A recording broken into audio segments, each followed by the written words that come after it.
Okay, I'm back on this 95 Jeep Grand Cherokee, commonly known as a ZJ. This has been quite a project over time.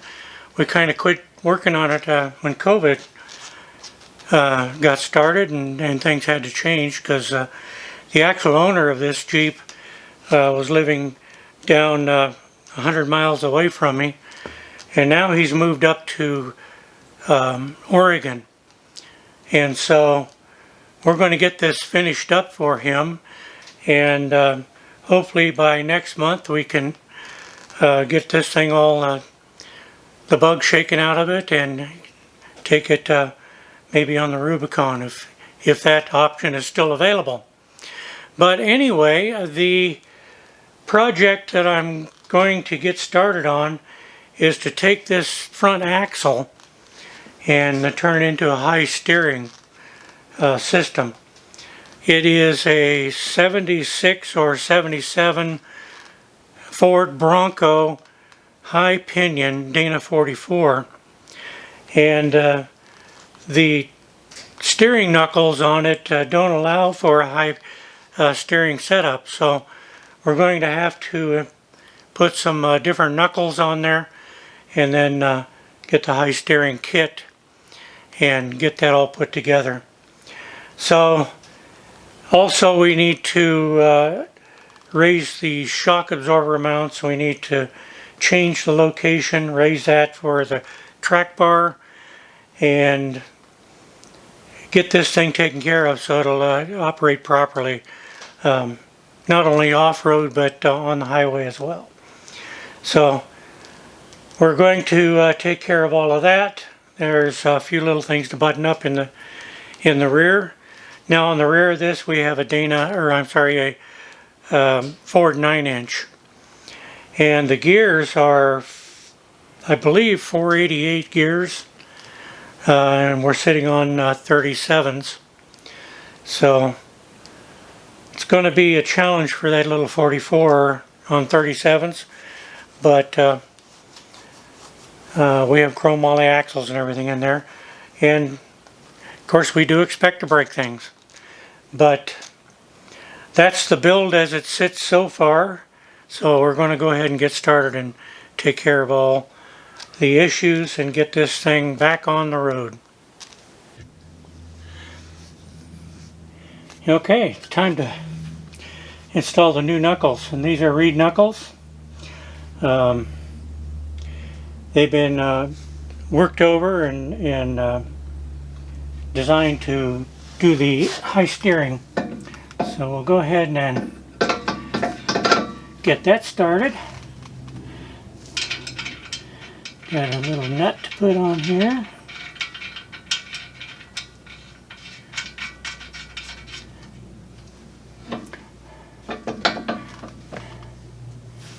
Okay. So now we'll get that all torqued down. On the bottom, the bottom ball joint gets torqued down, and then we put this tapered adapter into the top and torque it down, and then we find out whether or not we're sitting at the right camber on this. If we're not, then we'll have to order some kits, little adjustment kits for that. So that's all we got to do. So we'll get this bottom torqued down and then we'll check the top out. Okay, so we have that lower ball joint torqued down. You see there's plenty of movement here on the top. So we need to get that. We get this insert in. And that just screws down in there. Now, don't use a screwdriver or anything to get that in. You need a little spanner to do the job. And it'll cost you 30-40 bucks. But that's how you can torque it. You can't torque it with a screwdriver. You just get in here and you bring it down until you run out of down.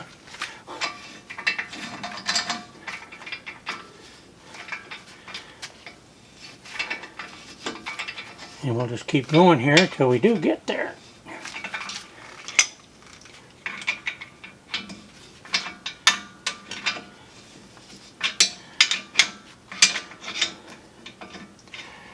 Now when I took this apart, this wasn't even screwed in. The insert was clear at the top of the threads. Nothing there to see. So we got a little bit of a torque there, and we know it's down solid. And so we can check and see what kind of camber we have. And if it's out, we can tell how much it's out, and then we can get an adjustment insert for that. And that's there's a lot of stuff on YouTube on how all that's done. So I really don't need to bore you with the details of that. I'm just going to get it going here. All right. So we'll get it checked out. I'll show you the gauge and then we'll have it.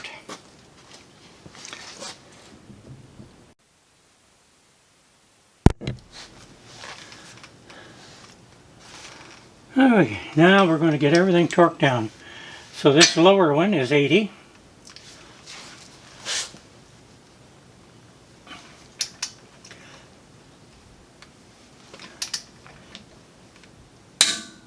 Alright, there's 80. Okay. Then we torque the spanner to 50.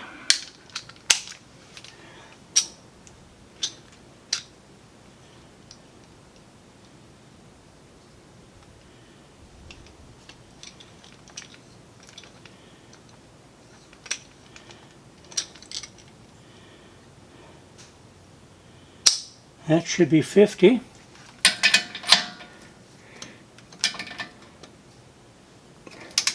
Ouch! That didn't feel good.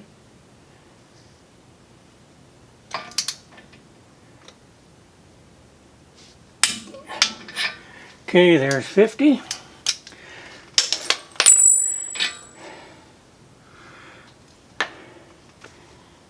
Then we get this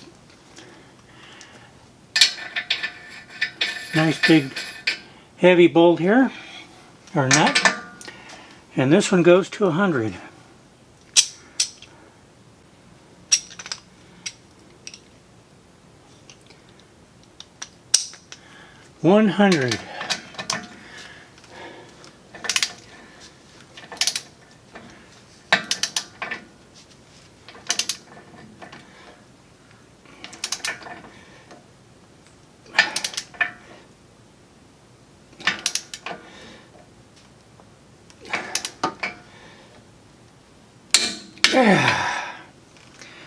There we go.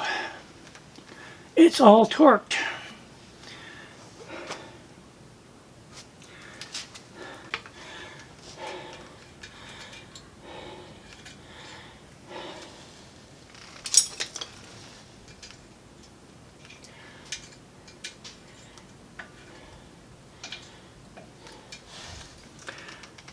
There, I do not believe it's going anywhere.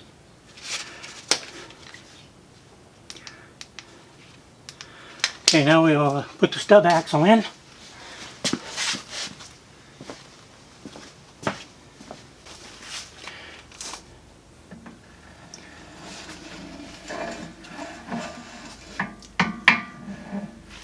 And put it in nice and easy. There we go.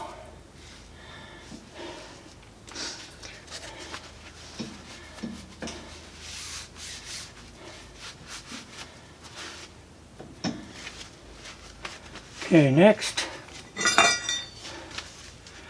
our brake caliper goes in.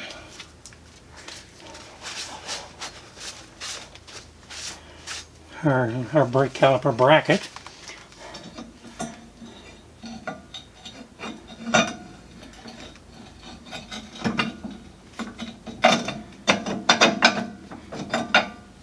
There we go there.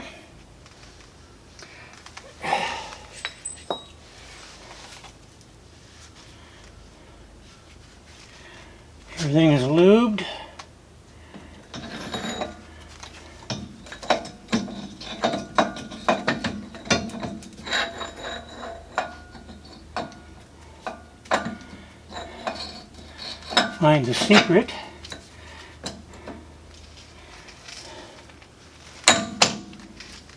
There we go.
Okay, that part's on.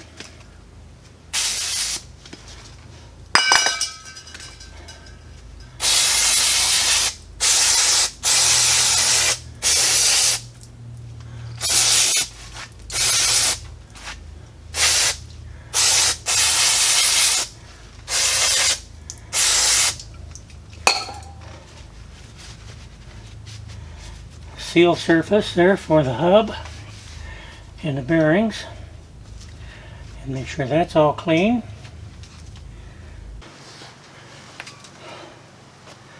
Okay, I've just slid the hub on, got the bearing in there. Want to make sure we get the right one. The nut you need has a little dimple sticking out on it, so that's the one that goes in there first.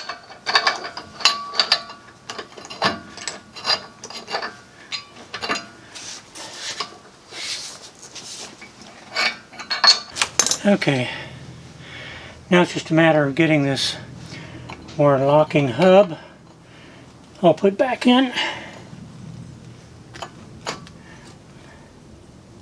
Okay, it's in the hub. We got this fancy little snap ring, it's got to go back in.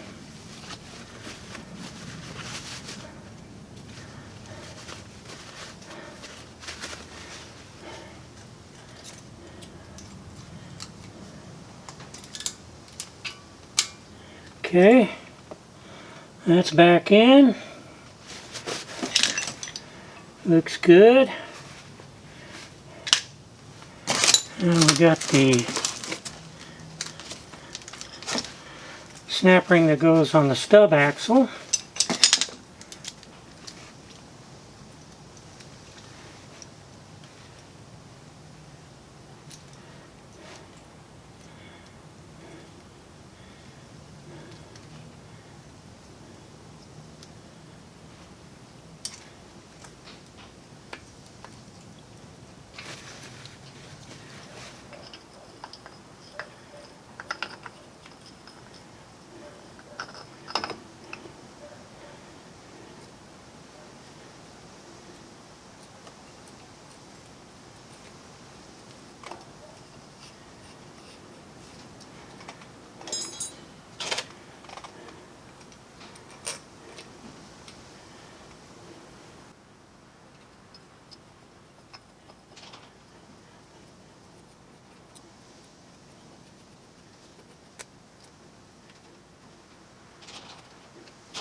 And so there you go, it's all back together.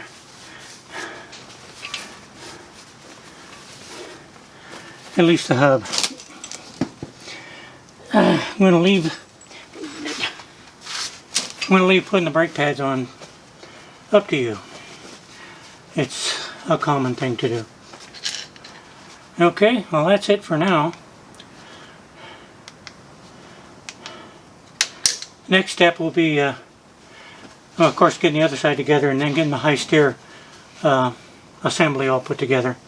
So when I get started with that, we'll get back to it.